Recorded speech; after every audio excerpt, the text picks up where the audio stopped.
Thanks, Catherine. Thanks for having me. Let me see to share the screen. And here we go. I assume people can actually see the slides. Looks great. So the Stoics get their theory of beauty wrong. I have to alert people that I'm here basically, but likely as the token skeptic. So my view will probably be quite different from some of the other speakers, and that's some more reason to generate discussion. So let's start talking about beauty. It's a noun, of course.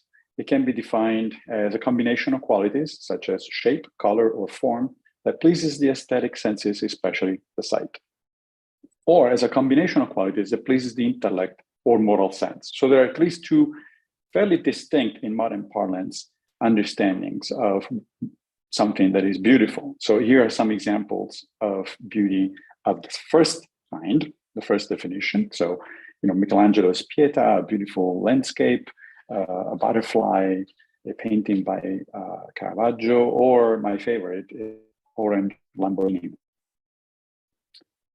Here are examples of beauty in the second sense, the moral sense, or the sense that is aesthetic in a more formal sense, like a mathematical equation, for instance. I mean, you may not think so, but that equation you see on the right is considered beautiful by a lot of mathematicians and physicists. So are moral acts, such as down there on the lower right, the people working for the International Rescue Committee, helping refugees, things like that, or the work of literature, like Marcus Aurelius' Meditations, or I think would fall into these categories as well, a beautiful act of sportsmanship, such as a goal by Messi. Now, why do we care about this in the first place?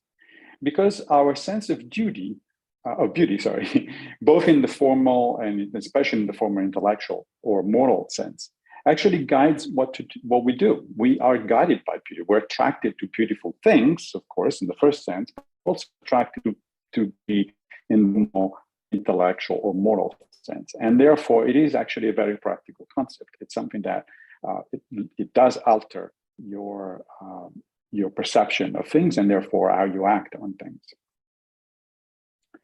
Now, as you've heard just before my talk, the Stoics too had a definition of beauty. And I highly recommend this book, The Stoic Theory of Beauty. It's absolutely the word on the topic. So, the next couple of slides are simply a summary of what she said, just to get back to all on the same page. So beauty was understood by the Stoics as symmetria, which means a combination of two things: harmony of parts with each other and functional integration of those parts within the whole. For instance, here is an example of beauty according to symmetry, right? All of the parts, both of the statue and actually of the human being that the statue represents, are in harmony with each other. They all functionally integrated so that the statue in itself has a certain characteristics. The human beings that is described by that statue has certain characteristics, especially, in particular, it's capable of throwing the discus at long distances. Okay, so far, so good. Where does the trouble start? Well, in my opinion, of course. Well, the problem is, of course, that the Stoic account of beauty as symmetria is in fact intimately linked to their understanding of the universe as providential and rational. This is not the only thing that is connected to that understanding. Certain aspects of Stoic ethics, for instance, Stoic providence, the notion of Stoic providence, are also connected to this way of looking at the cosmos. This, in turn, is connected to their conception of the universe itself as being endowed with the logos, famous logos. That is reason. That's where we get the rationality of the universe, and by implication also the rationality of human beings as bits and pieces of the universe. This conception is part of the Stoic general view of that is sometimes referred to as pantheism, sometimes as panentheism. We're not going to get into that discussion. Even scholars disagree whether the Stoic view was pantheist or panentheistic. It doesn't matter for the purposes of this talk. What matters is that it's not theistic. So the Stoics were not, when they referred to Zeus or God, they were thinking of it as exactly the same as nature. It's not a God that is like the Christian one that is outside of nature, creates nature, etc., from the outside. Now, just to make the point, because sometimes I've actually encountered modern Stoics who don't actually think that what I just said is true, that is, that's the view of the ancient Stoics. Here's a couple of quotes that make the point. This is Balbus, a Stoic speaking in Cicero on the nature of the gods. He says, "Thus we can assume that the universe must possess wisdom and that the element which holds together all that exists excels in perfect reason. From this, we see that the universe is in fact God and that the vital force of the universe is held together by this divine nature." So this is a pretty clear statement, and there are several others, not only in Cicero, but in other Stoic texts that pretty much make the same point. The universe is God, it's held together by divine rationality. Now, the Stoics had been wrong before, and we, as modern Stoic practitioners and students of modern Stoicism, we have to remember that, this is not a religion, it's a philosophy, and therefore it's evolving over time. These people were incredibly brilliant and had incredible insights for being alive 2.5 millennia ago or 2 millennia ago, but, they did get some things wrong. And so it's okay to sort of question what it is that they had in modern science. Let me give you just a couple of examples. First of all, the famous ruling faculty, which is so important in Epictetus' philosophy, and it's mentioned multiple times by Marcus Aurelius, where they located it. They said that it was in a place, and unfortunately, they got it wrong. Whatever you think that the ruling faculty is, it's got to be a part of your mind, and therefore, we would say today of our brain. Not just we today, Galen, who was, interestingly, Marcus Aurelius' own personal physician, also thought that it was in the brain, and he made merciless fun of the Stoics because they said it was in the heart. Understandable mistake by the standards of the medicine anatomy of the time, but nevertheless, they were clearly wrong. Cicero, although he's not normally sympathetic to the Stoics, he actually severely criticizes them in his book on divination for believing in divination. Again, the Stoics were not stupid. There were reasons why they believed in divination. Because they accepted universal cause and effect, they basically inferred, look, if you predict the future, which is a part of the web of cause and effect, you can look at other parts of the web of cause and effect and infer the future. Well, this is reasonable. This is what modern science does, except that they were looking at the wrong parts of or the least informative parts of that web, such as, the entrails of animals, the flights of birds, and things like that. So Cicero wrote on divination as a criticism of the Stoics, and in fact, that book, as it turns out, is the first known book in the Western tradition that tackles what we would today call pseudoscience. So the Stoics have not always been right on things. That's my point. Now, as a scientist and a philosopher of science, I really just don't see how we can recover the ancient Stoic conception of a universe understood as a living organism endowed with the logos in terms of modern science. The pictures you're looking at on the left is the cosmological picture, the cosmological view, the last view, which is best described by Einstein's theory of general relativity, by the way, the same one that was captured in that beautiful equation that I showed you a few slides ago. On the right, you see the traces that are produced by subatomic particles in a particle accelerator, an experiment within a particle accelerator. That part of our understanding of reality is described by quantum mechanics. Now, if you talk to most physicists today, they will tell you that nowhere, neither in cosmology, general relativity, nor in quantum mechanics, you see anything like the conception of the universe that the Stoics had. Could we be wrong? Sure. But my best understanding of modern science is it's just not compatible. The universe is just not made the way in which the Stoics thought. And in fact, it gets worse because one interesting question to raise is, how did the Stoics themselves defend their position how did they arrive at that conclusion that the universe is intelligent and et cetera, and alive? Well, they basically used a number of arguments, one of which, the most frequent one, which is recognizable today as a so-called argument from design. And here's an example. This is Balbus again in Cicero's On the Nature of the Gods. He says, if there is anything in nature that the human mind and reason or human strength and power cannot achieve, it is certain that such a thing must have been created by something superior to man. Now, the heavenly bodies in their eternal order cannot have been created by man. Therefore, that which created them is superior to man. What would we call this creator other than God? This, and again, a number of other passages in different sources, not just Cicero, put forth. In fact, even Epictetus has a bit of the discourses where he basically outlines the equivalent of a modern argument from design. Problem is, arguments from design of that kind are essentially credible ever since David Hume and Charles Darwin. David Hume in the 18th century, Charles Darwin in the 19th century, on respectively philosophical grounds and scientific grounds, have pretty much demolished arguments from design. So modern scientists don't take them seriously anymore. Of course, there's plenty of theologians who still take them seriously, but they are fighting a rearguard kind of action. They're not, certainly not at the forefront of how we think about the universe and how it's structured. So that means we need a new account, in my opinion, of symmetria. If symmetry does not come from Zeus and the rational and the logos, then where does it come from? Well, the peacock's tail is actually a perfect example because, of course, where does the peacock tail come from? From evolution. It's a result of evolution, particularly for something that biologists call sexual selection. It has to do with the male being able to attract the female and have babies, and that's what it's all about in evolutionary terms: survival and reproduction.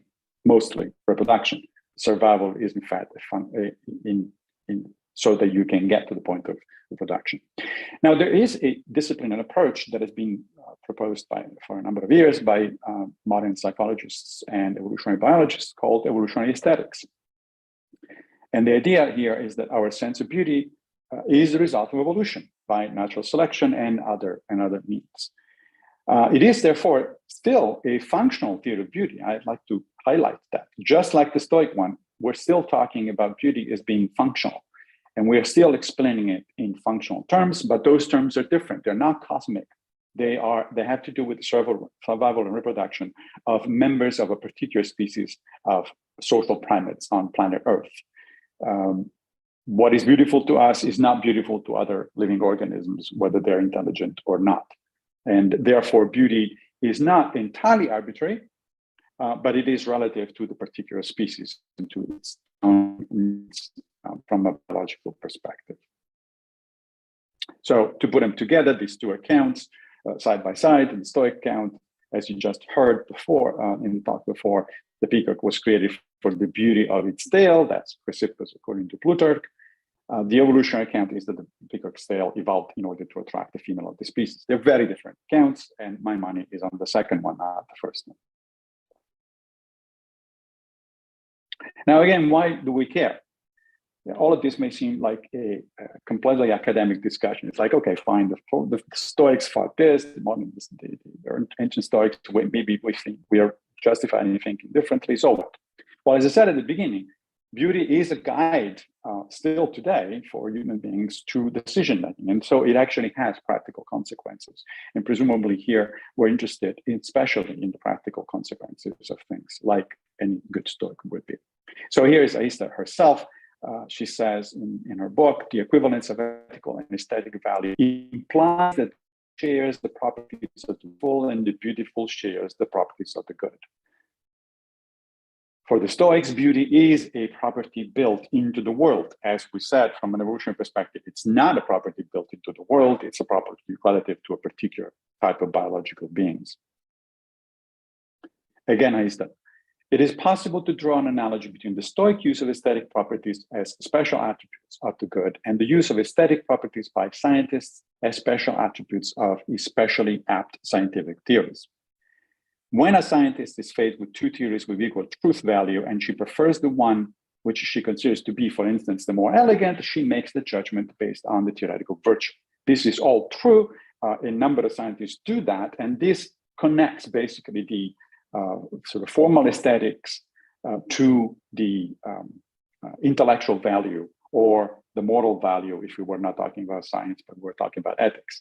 Now, the problem is that this connection comes very natural if you accept something like Stoic virtues. It does not, it falls apart entirely, on the other hand. Well, I shouldn't say entirely. It falls apart to some extent if you accept an evolutionary account of things. And in fact, in recent years, so this is the basic structure of what we're talking about, right? Beauty is, truth is beauty, truth is beauty, etc. Right?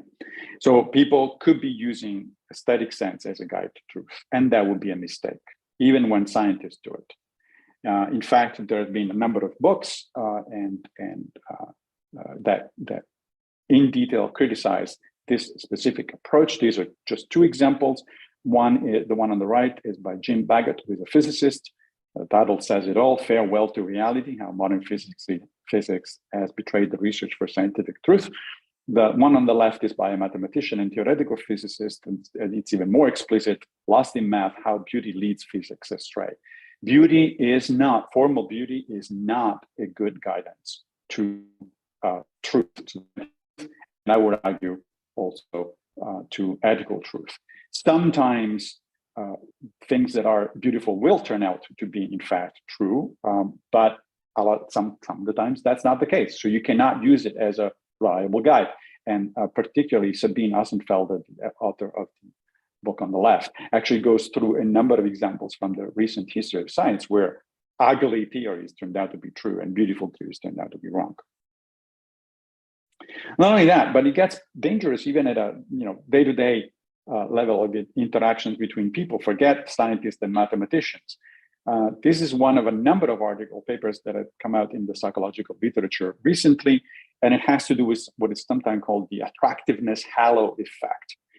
This is the notion that, as it turns out, people assume wrongly that if a person is beautiful or attractive, aesthetically attractive, she or he is also trustworthy, responsible, etc. Here is a direct connection between the sort of the formal aesthetic appearances of something and the ethical, moral value of that something. It turns out there is, in fact, no connection between the two. Ugly people are just as likely to be trustworthy or responsible or untrustworthy or irresponsible as beautiful people, but people do make that connection and they make mistakes as a result. They discriminate, they make mistakes as far as personal decisions are concerned, and so on and so forth, because they trust people that they shouldn't be trusting. So the take-ons from this whole approach are the following. The Stoics did think of beauty as symmetria, which is a concept that implies, as we said before, harmony among parts, as well as functional relationships between the parts and the whole. They connected this theory, derived this theory from their conception of a rational living cosmos, but modern science does not appear to be compatible to support the Stoic notion of the structure of the cosmos. But even modern science provides a real alternative to explain symmetria, and that is the concept of evolutionary aesthetics. And as a practical step, we need to be very careful when we are drawing connections between beautiful, the good, and the true, both as scientists and as lay people, because that connection is actually not reliable. Sometimes it works, sometimes it doesn't work. And let me leave you with one more slide, which is basically advertisement for myself and for John Sellers, who is coming a little later to give you a talk. We and a few others recently formed something that we call the School for a New Stoicism. If you're interested, check it out at newstoicism.org. Thanks very much. Thanks very much, Massimo. Round of applause in the chat with your applause emojis, everyone. And Massimo's new school, there is a link to that in the program as well on Massimo's page. So do check that out and support this wonderful new initiative. Okay, I can see about 4 questions in the chat that are pretty solid. Eric, we might keep your question for the next speaker who will be talking about harmony. And if Mark, Trumbull and Ali, could you just repost your questions for me, because they've probably lost up there for me. But let me start with Michael's question, which is pretty groovy. Hey, Michael. Michael asks, how would you distinguish scientists and mathematicians' desire for elegant theories, theorems from the principle of Occam's razor? Yeah, that's a great question, actually. Yeah, you're right. So there is the problem with the principle of Occam razor. It's just a heuristic. It's not a law of nature, right? So as it turns out, it's a practical thing. As it turns out, it makes sense. So first of all, let me step back for a second. Occam's razor simply says that whenever we're considering alternative explanations for a particular phenomenon or set of phenomena, we should prefer the simplest explanation, one that makes the least possible hypothesis, invokes the least possible number of hypothetical entities. Now, this makes eminent sense from a practical perspective, but there is no guarantee that nature actually is simple, or that the simplest hypothesis is in fact the truth. So people, philosophers and scientists, tend to use Occam's razor as a first approach, as a guideline. It's like, okay, let's go there first, because why do I want to complicate my life? Is if it turns out that a simple hypothesis is going to do the work, then fine. But it's not a general principle. There is nothing in the structure of the universe that says that things are going to have to be simple. And so it's similar for the beauty thing. You know, you may want to, if you have two equations and one of them seems ugly to you, fine, go for the one that you think is beautiful. But be careful, because if you assume that beauty is itself is a guide to truth, then you're likely to make a mistake. Okay, thank you. Evelyn, you've got a question in the chat for Massimo.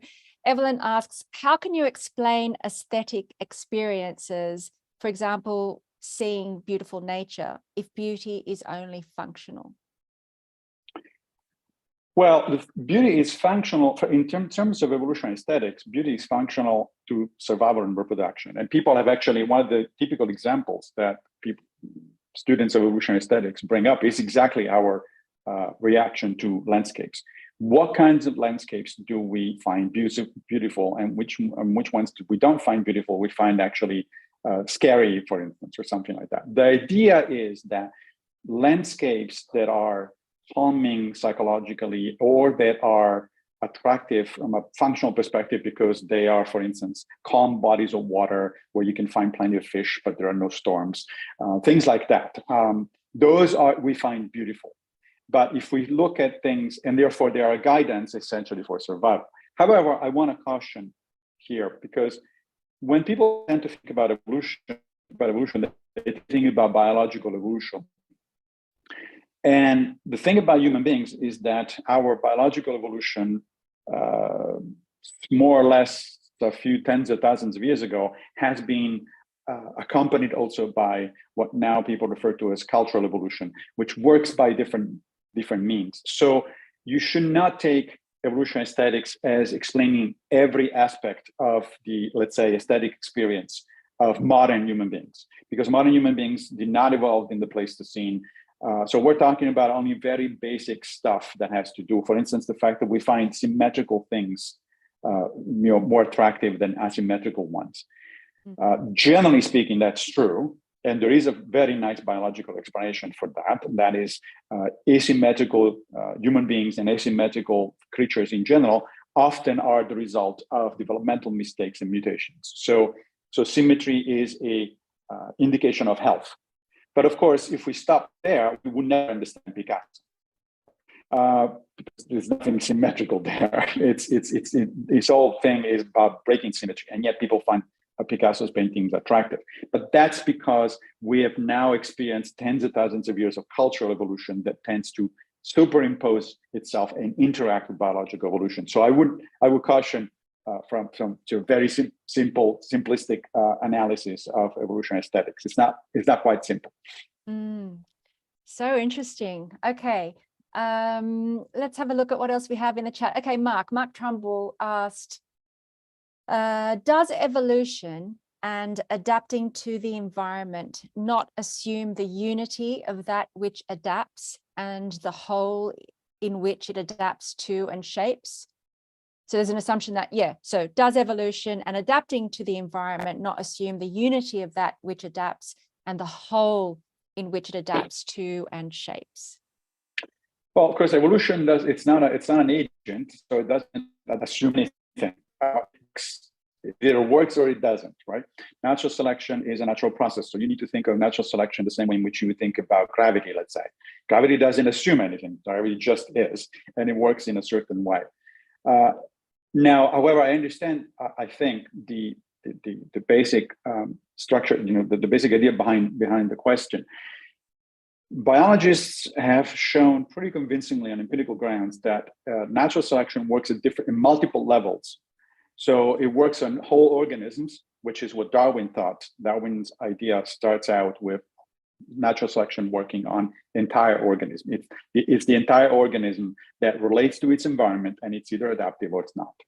However, later on, biologists have shown that actually evolution happens in multiple levels, one of which, the obvious one, is the genetic level. There is evolution directly on individual genes, the kind of stuff that Richard Dawkins has been talking about for decades, for instance, if you're interested. It also works at the other level. People have shown that evolution at a group level, within, on entire populations that are structured in certain ways, and where the individuals are genetically in certain ways. So no, it's not just one whole, one structure. It's actually multiple levels, not infinite levels, but multiple levels. Okay. Thanks, Massimo. Thanks for the question, Mark. Got a question from Mac here. Are the Stoics telling us that it's okay to appreciate beauty but not desire it? Oh, that's an interesting question. Well, beauty, as we said, as you've heard in the first talk, falls into the preferred or dispreferred indifference. And so, yeah, you shouldn't be desiring it. You can appreciate it, but the only thing you need to desire is virtue, not beauty, right? So beauty is one of those things that it allows you to exercise your virtue by using it in one way or another. And so if you use it properly, then you're being virtuous. If you're not. Since it is an indifferent, meaning literally something that does not make a difference to your character and virtue, then yeah, I guess you shouldn't desire it. Just like you shouldn't desire health or wealth or anything like that. But if you have them, you ought to be using them in certain ways. Okay. Thanks, Massimo. And I hope that was a good answer for you, Mac. I do have another question in the chat, quite a nice one. Konstantin Muska asks, what about the awe in face of the natural world? What about the awe that we experience in the face of natural world that doesn't provide a practical benefit? For example, Red Rock Canyon. Right. So actually, people have argued that awe is a type of aesthetic experience, and awe itself is a result of evolution. Why are you awed at the view of the Grand Canyon? With my wife, we went to the Grand Canyon just a few years ago, and yes, definitely there is a sense of awe. And awe means, so it also means you're keeping your distance from the edge. Why? Because if you fall inside the Grand Canyon, you're dead, my friend. So awe is a reaction that also instills respect and a cautious distance from the kinds of things that you'd be awed by. Again, however, just like I said before, let's not read only biology into this. We do feel awe about things that are clearly culturally constructed. And what culture evolution does is it basically uses the same kind of structures and reactions that have evolved by biological evolution, and then it applies it to other things. Let me give you just one interesting example if we have 1 minute of time. And that is, psychologists have found recently an interesting connection between our sense of disgust and our moral judgment. Right? So there are certain things that disgust you, like, the idea of a child being beaten or something like that, or a puppy being beaten, even worse. Those are disgusting things. You feel repulsion, right? Now, why? Where does that come from? Well, it turns out that the ability of us to feel repulsion is actually adaptive. Think about the kinds of things that you feel repulsion to, like bad food, rotten smelling food. It's a good thing that you're repulsed by that kind of food, because if you do eat it, you're very likely to get sick or even die, right? Now, cultural evolution has essentially used that kind of pre-existing sense of rejection and disgust for certain things, and it has applied it to things that clearly, for which it clearly did not evolve, such as disgust is about certain either moral or aesthetic experiences. And that's how the interaction between biological and cultural evolution works. It's wonderful, but we're just beginning to understand it, especially the cultural part. Yeah.